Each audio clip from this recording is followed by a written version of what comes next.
Ethi ngikubuza umbuzo kokuqala. If namhlanje indlu yakho beyingaba nje phambi kwaNkulunkulu ibuza ukuthi uNkulunkulu ayibuza ukuthi uZanele ukuphethe kanjani, beyingathini? Beyingathi ngijabule kakhulu ngoZanele ukuthi uyi-owner yami, o beyingathi uNkulunkulu ake ushintshe ama-ownership ngoba ngihlale nje ngisindwa izitsha iy'mpahla zokugqoka ama-wardrobe ahlangahlangene, ingathini ngawo? Namhlanje-ke ngithe ake sikhulume ngale topic le yokuthi ngoba sizishintsha sizenza lento uNkulunkulu afuna ukuthi sibe yiyo, iqala kuphi? Iqala la sihlala khona ekhaya.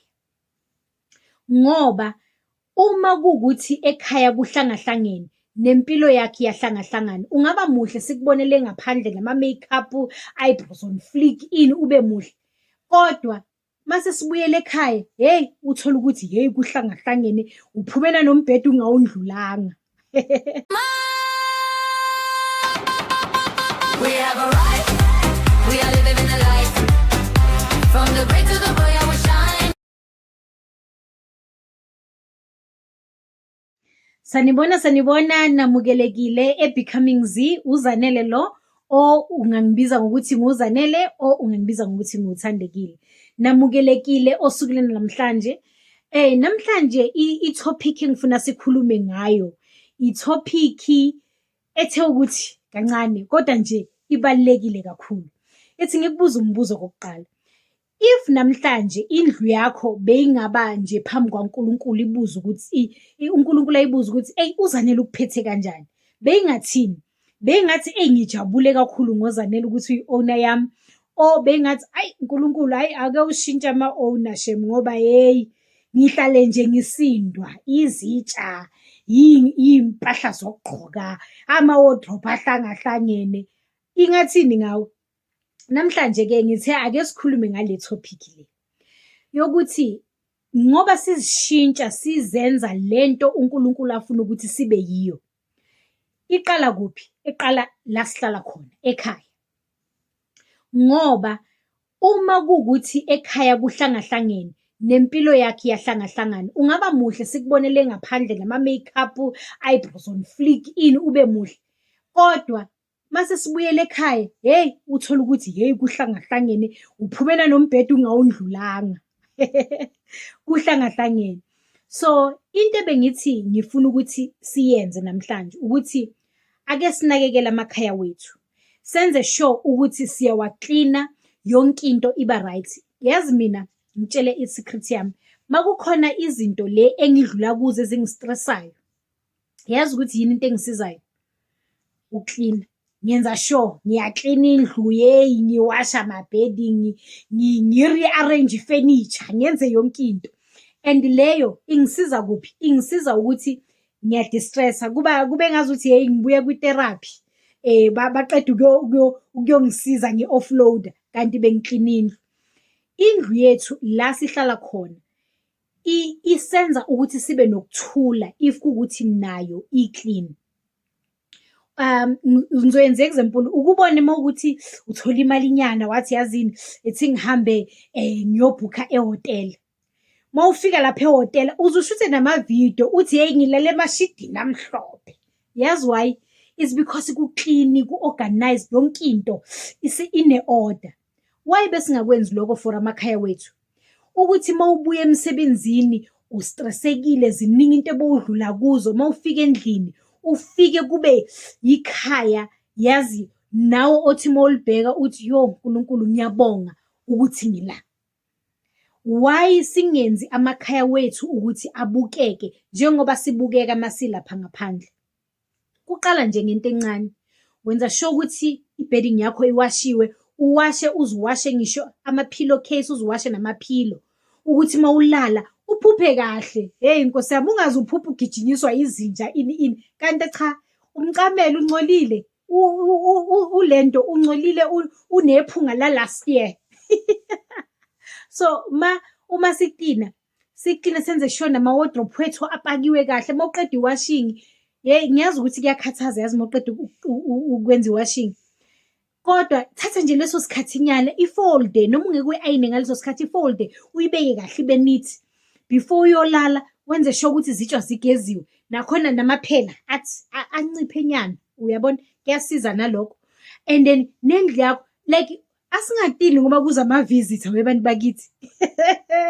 Yazi ukuthi kuyenzeka sometimes uthi ubani uyeza ithi ngiclean, akuhlale ku-clean, and kuyasiza ukuthi ungaklini isikhathi eside. If indlu yakho ihlala iclean ngaso sonke isikhathi, kuyasiza ukuthi ungaklini isikhathi sibe side. Uma uqeda ukudla, geza lento oqeda ukudla ngayo.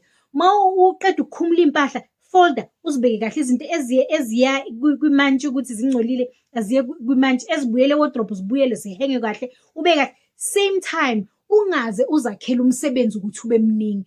Ngelinye ilanga-ke uma ufila like ukuthi ayi yabo namhlanje ngifuna ukuthi hey ngiwasha amabonda, ngithi amakhabethe, ngikhiphe yonke into, kube yilelo langa, kodwa every day kuhlale ku-clean. So kule journey le, kule uhambo lwethu, njengoba sibhikhama, sibhizi, siyabhikhama, siba yilento uNkulunkulu afuna ukuthi sibe yiyo. Asiqale la sikhona. Qala la ukhona ukuthi ube nokuthula, noma ufike endlini yakho ube nalento ukuthi yo sengisendlini yami manje. Ukhone ukuthula, uphumule endlini yakho. Inakekele indlu yakho, nawe uzokhona ukuthi impilo yakho ibe right ngokuthi unakekele la uphuma khona. Awubi namahloni noma ngathiwa ugogo wami bekathi yazi makungenzeka uthothi ushiye endlini kuhlangahlangene awundlulanga nombhede, kwenzeka ugule le, bese bathi ayi asimbuyiseleni ekhaya. Mabefika kuhlangahlangene, mawungena endlini weqa impahla, yeyi umbhede awundlulanga, bazothi that's why yagula, ilokungcola lokho okugcwele la. Hayi kanti ukuthi ugula ngempela, ilokhu yakungcola. Asizinakekeleni bantu bakithi. Ngiyathanda ukuthi sikwenze lokhu na. Yazi okunye ekumele ukuthi sikwenze, si-check-e nezinto esingasasebenzisi, silahle okulahlwayo, siphisane ngokuphiswanayo, indlu khona ukuphefumula, ingagcwali nje indlu ukuthi hayi ngelinye ilanga ngiyokusebenzisa nini. Uyokusebenzisa nini?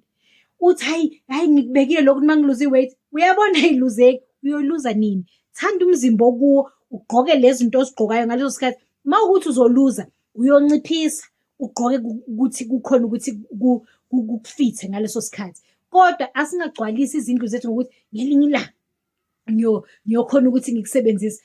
Abo baba bathanda ukulento ukuthatha izinto like amawaya, iy'ntambo, bathi hayi ngelinye ilanga mhlawumbe iketlela liyofa ukuthi ngililungise. Iketlela ngeke life, malifile sothenga elinye, lahla. Asilahleni izinto esingazasebenzisi. Iy'ncwadi zakudala, amabhuku akudala, lamabhuku ka-2010 usazowenzani ukuthi abantwana babefuna ukukhatha for isikole, beka noma amabili, amanye awalahlwe ngoba agcwalisa indlu, and then ugcina ungakhona nokuphefumula kahle ku-right endlini ngoba kuhlangahlangene kugcwele. Asilungiseni la sihleli khona before sithi sizosebenza kithi. La sihleli khona akube kuhle. Angisho ukuthi akube nezinto ezintsha, kodwa lokho kukhona sikhona ukuthi sikwamukele. I mean kukhona ukuthi kusinakekele kube right for thina. Okay, ngicela ukuzwa-ke ukuthi wena uyiklina kanjani indlu yakho, or uma une-stress wenze njani? Angithi mina ngitshelile ukuthi mina ngivane ngi-rearrange indlu uma ngi-stress, and kuyangisiza lokho. Wena wenzani ukuze uklina indlu yakho? Mhlawumbe usipha ama-tips ukuthi singenza kanjani ukuthi izindlu zethu zihlale zi-right. Ngicela ukuthi usho kwi-comment section, ngicela ni-like, ngicela ni-subscribe, and then futhi ni-share nabanye abantu abangathanda ukuthi bayizwe le video. Ngingathanda kakhulu ukuthi ngizwe kini, izosisiza ukuthi sikhulise i-community yethu, sisizane ukuthi sibe yilento lesifuna ukuba yiyo, and nalento le uNkulunkulu afuna ukuthi sibe yiyo. Like siqala kancane kancane, uqala nje kancane ngokuthi wenze sure ukuthi namhlanje nje ngiclean wardrobe eyi-1, namhlanje ngenza sure ukuthi ngilalise izitsha zigeziwe, kancane until sibe yilento uNkulunkulu afuna sibe yiyo.